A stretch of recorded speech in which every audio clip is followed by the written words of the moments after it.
You know, a lot of people have been mad at me this week. Well, a lot of people are mad at me every week, but this is an especially mad week. It's the kind of week where somebody tweeted, quote, "I'm praying that Matt Walsh gets into a fatal car accident." And that tweet got like 150 likes before it was taken down. And I know what you're thinking. Only 150 likes? That's disappointing. We got to get those numbers up. And I agree. But again, the tweet was taken down. That's not a bad tally for something that was only posted for a few hours. So get off my case about it. There was also another tweet that said simply, "I can't wait for Matt Walsh to die." And I appreciate that this guy is more open-minded. You know, the other one only wants me to die in a car accident, but this guy is open to really anything causing my death. Shark attack, asteroid strike, spontaneous combustion. He'll take anything, and I really do appreciate that. But in any case, people are especially upset at me this week, as best I can tell, because I have been speaking out about the murder of Austin Metcalf.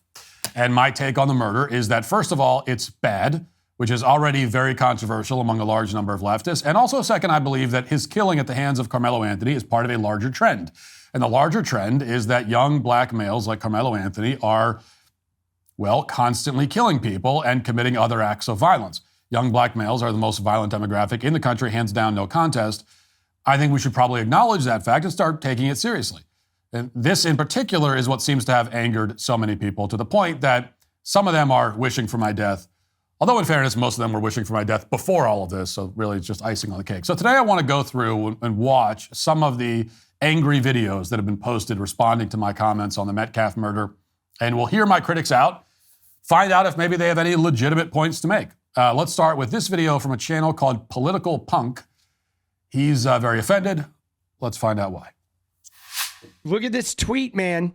If I told you that a young man stabbed another young man to death for telling him he was in the wrong seat, and then I told you that one young man in this altercation was white and the other black, and then I asked you to guess the race of the assailant, every single person would know the answer immediately, Matt Walsh says.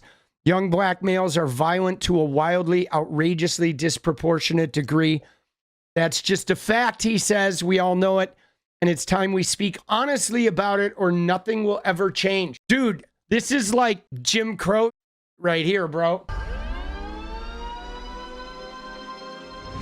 And yet, like every mass shooter is a white guy, right? But dude, this is straight up Klan. I mean, it's coming from Matt Walsh, who is basically straight up Klan, but every mass shooter, every one of them is white. Okay, now the claim that every mass shooter is white is one that will come up again in these clips, so we'll save that for later. It's not remotely true at all, spoiler alert, but we'll get to that in a few minutes. He says that my point about the disproportionate violence of black males is straight up Klan stuff, but you'll notice what he doesn't say. He doesn't say that I'm wrong. And this is another theme that will emerge when you point out the disproportionate violence of black males. Leftists will get offended. They'll call you names. They'll say you're racist. They'll deflect.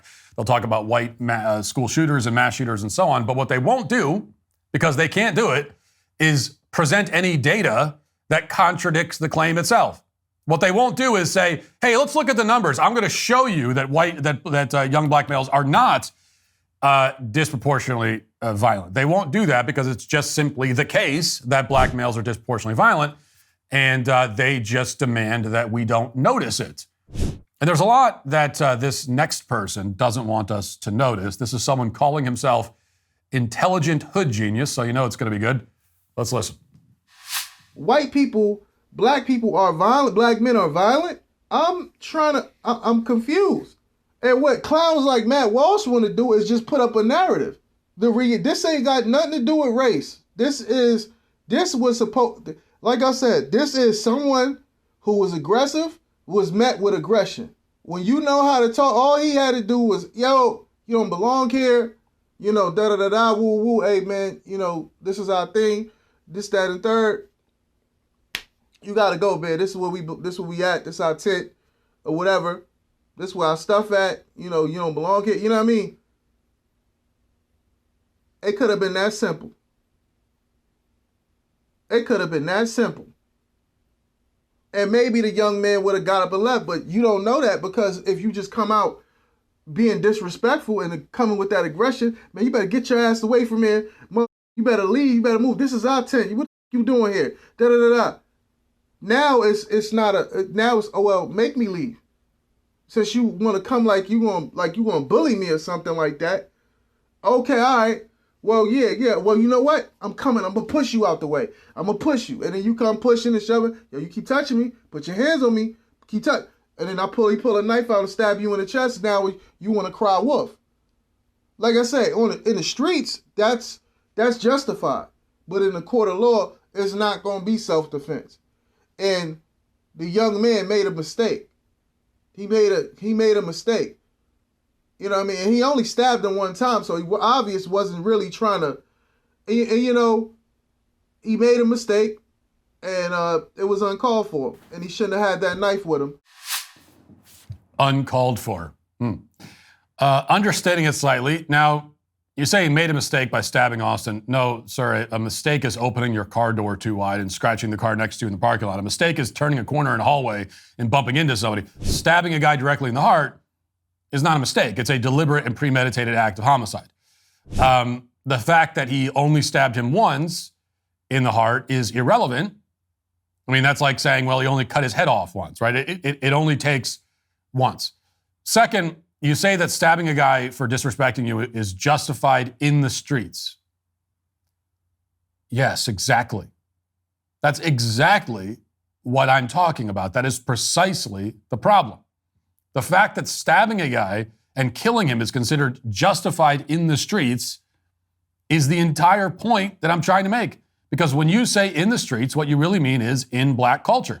Now, because I know you don't mean necessarily in the literal physical streets, although maybe there too. And you're definitely not talking about in the streets of a white upper middle class neighborhood. No, you're talking about in a black neighborhood, in the streets of a black neighborhood. In a black neighborhood, according to you, it is justified to kill a man for perceived disrespect. Yes, and that's the problem. That's the problem with the streets, isn't it? Next, we have a guy named Alfonso, who I guess, from what I could tell, fashions himself some kind of conservative, but he's very upset with me also and says that I am, in fact, a liability, whatever that means. Let's listen. Matt Walsh is a liability in terms of the so-called race narrative. Okay, long story short, as far as Matt Walsh is concerned, black folks just have this innate problem of being violent. Okay, that's how Matt Walsh wants you to perceive us. Now, Matt wants to. I guess he's the authority on what it is to be black and how we're supposed to behave, and I'm pretty sure the bell curve satisfies him and stuff like that.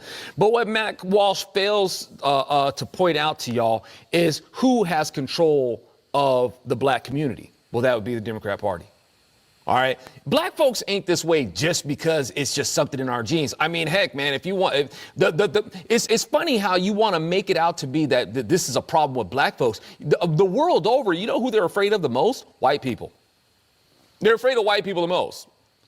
I'm not saying that it's justified, but heck, man, when you consider the Nazis, when you consider the Vikings, when you consider the KKK that we had here, the stigma that's on white people, that's something that they did to themselves. Well, Alfonso, if you're still worried about a ship full of Vikings showing up and ransacking your village, that's really a you problem. And I'd say the same if you're worried about the Nazis or the KKK. Hey, Alfonso, do you have any examples of the white menace from this century? You gave me one from about 10 centuries ago, and then two others that haven't been relevant since before the middle of the last century. And by the way, if we're blaming white people for the Nazis, we also have to give white people credit for beating the Nazis. So it's basically a wash in that case. Historically speaking, it's just not remotely true that white people have been the most violent or uniquely violent. That is a fantasy that you keep alive in your head, Alfonso, because you've never read a history book in your life. Non-white regions of the world have been very, very violent since the beginning of recorded history and long before that. And by the way, do you know who first abolished slavery? Do you know who, in fact, abolished slavery over the objections of Africans and Arabs? That would be white Europeans. Now, as for the violence in the black community being the fault of Democrats, I certainly agree that Democrat policies have made everything worse. You will not hear any objections from me on that point, but I noticed that in your analysis of who's to blame for violence in the black community, the one group you seem to have let off the hook is the black community. I mean, we got you talking about Democrats and Vikings, and you're going all the way back 1,000 years to look for. What about the actual people in these communities? Is it crazy to suggest that perhaps black people are also responsible for violence committed by black people? Or is there any connection here at all that you might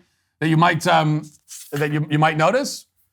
You just said that, you know, the alleged reputation that white people have for violence is one that we did to ourselves, quote unquote, because of the Vikings 1,000 years ago. So let me get this straight. White people are responsible for our supposed reputation for violence, but black people aren't responsible for theirs.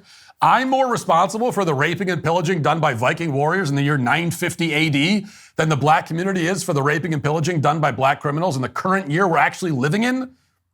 Does that make sense to you, Alfonso? If Democrat leaders in predominantly black cities are bad, and they are, who elected them? Who are the voters electing these incompetent people to lead them? If a politician in a predominantly black city runs on a platform of law and order, he will lose. Why is that? Who are the voters who automatically reject any political leader who promises to actually arrest criminals and punish them? And if fatherless homes are a major driver of crime in the black community, and they are, who are the fathers abandoning their families? Who are the mothers going around and sleeping with men that they aren't married to? These are self-inflicted problems. And if you aren't ready to admit that, then you aren't ready to have this conversation at all. Have you ever come across someone saying that capitalism is evil or something similar, maybe in a video, online, on TV, or just talking with someone? What was your reaction if you did? When did capitalism become such a hot button issue anyway? Well, it seems like people have such strong opinions about it and very little understanding of capitalism as a whole. Luckily, if you're looking to expand your knowledge and horizons on a broad range of topics, including subjects like capitalism, Hillsdale College is offering more than 40 free online courses. That's right, completely free. You can learn about the United States Constitution, explore stories from the Book of Genesis, discover the rise and fall of the Roman Republic, or even study the history of the ancient Christian church. I do recommend watching their new course, Understanding Capitalism. In just 7 lectures, you'll learn about the role of profit and loss, how human nature shapes our economy, and why capitalism depends on private property rights, the rule of law, and freedom. You'll also discover why capitalism actually encourages morality rather than undermining it, like today's varying political agendas would have you believe. Understanding economics and capitalism empowers individuals and societies to make informed decisions, evaluate policy impacts, anticipate market changes, and ultimately create more prosperous communities. Go right now to hillsdale.edu/Walsh to enroll in this course, Understanding Capitalism. There's no cost. It's easy to get started. That's hillsdale.edu/Walsh to enroll for free. Hillsdale.edu/Walsh. Here's a video from an account that, and I just like this one because the account is called Empathy Wins, but it apparently did not win in this video. Watch. Matt Walsh and all of America know that most school shooters are young white men. Matt Walsh and all of America know that most serial killers in the United States are white men. So much so that our own writers of horror fiction are always casting the slasher in a slasher film as a white man to match the statistics. I'm sorry. Let me see if I have this right. You think that when Hollywood is making slasher horror films, that they are studiously making sure that the proportion of white killers in those movies matches real-life crime statistics? That's how you think this works? You think Friday the 13th is a documentary? Well, just to clear things up, no, that's not how it works. Hollywood always casts white men as the killers because if they cast black villains, then people like you will throw a hissy fit. If there was a slasher horror film where you've got a black killer killing white people, people like you would lose your minds. Unless at the end of it, it turns out that the black killer was justified because all the people that he was killing were racist. And that's the only time that it would be okay. In reality, according to the Radford University FGCU serial killer database, between the years of 1900 and 2010, 52% of serial killers were white and 40% were black. That means that black people are hugely overrepresented among serial killers and whites are underrepresented, which means that there are more black serial killers per capita than white, actually. In fact, 2 of the deadliest serial killers this century were the Beltway snipers, which I remember that well because I lived in that general area when this was happening, shot and killed 17 people in 2002. They were both black. So your facts are just wrong. There's not much else to say. Let's play one more so that now we can finally deal with, because this has come up in almost every video now, is the mass shooters are white. So we'll finally deal with that claim. Watch. Matt Walsh Walsh is a bloated, rotten corpse, but he is a perfect reflection of everything wrong with American conservatives and American racists. Because white people shoot up schools at a larger percentage than anyone else. But if I go around assuming that white culture leads to school shootings, that would be an insane statement to make. But it's not insane that when one boy, teenage boy, stabs another teenage boy to defunct an entire culture of people, that's not insane. White people are the only ones allowed to be individuals who have their own problems and who can be blamed individually for issues. Because the moment a black person does anything wrong, now the whole black race has to jump in. All right, of course, white people are never blamed for anything as a group. That never happens. When's the last time you heard anyone blame white people as a group? It's not like blaming white people as a group is the favorite pastime of people like the one in that video there. Okay, as for mass shootings, according to a Washington Post database, 38% of mass shooters, 38% are white, which means, again, that white people are vastly underrepresented among mass shooters. 29% are black, which means black people are, again, greatly overrepresented. There are more black mass shooters per capita than there are white. And get this, if you narrow it down to school shootings in particular, meaning shootings that happen at a school, right? That's a school shooting at a school, regardless of the casualty count, shooting at a school. Well, you'll find that according to a 2023 study titled Characteristics and Obtainment Methods of Firearms Used in Adolescent School Shootings, 58% of school shooters were black. Only 28% were white. Again, there are many more black school shooters per capita than white. In fact, not even per capita with school shooters. There are more black school shooters, period, than white. So, those are the facts. And going back to the other video about Hollywood and movies, the fact that everyone assumes that all mass shooters and all school shooters are white, that it's a uniquely white thing, or that white people are more likely to be mass shooters or school shooters, people assume that entirely because of Hollywood movies portraying it that way, and because the news media will just ignore mass shootings and even school shootings that are perpetrated by non-white people for the most part. So, am I accusing black culture of cultivating violence because of one stabbing? No, I'm accusing it of cultivating violence because literally every category of violence, no matter how you break it down, is led by the black community. I'm accusing it of cultivating violence because black people are only 13% of the population, but more than half of all murderers.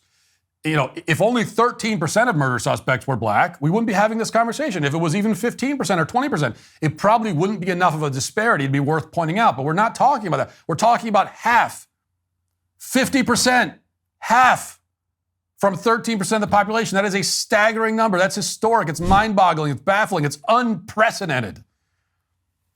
Now, I wish that the numbers were not like this.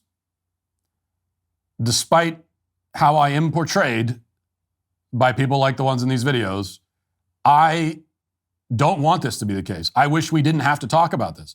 I wish it wasn't as bad as this. I wish it wasn't the case that every majority black community in the country is plagued by violent crime. I wish it wasn't the case that as a neighborhood or shopping mall or movie theater or anything attracts more black people, it also in every case, every time becomes less safe and more crime-ridden. I wish that wasn't true, but it just is true. And you can have the courage to face it, or you can cover your eyes and plug your ears and shout the word racist at anyone who tries to talk about it. The choice is yours.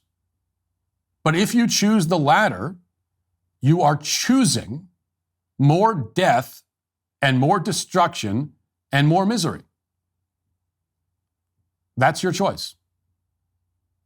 At least have the guts to be honest about it. And that's why all the people screaming at me for being honest about these issues are today canceled.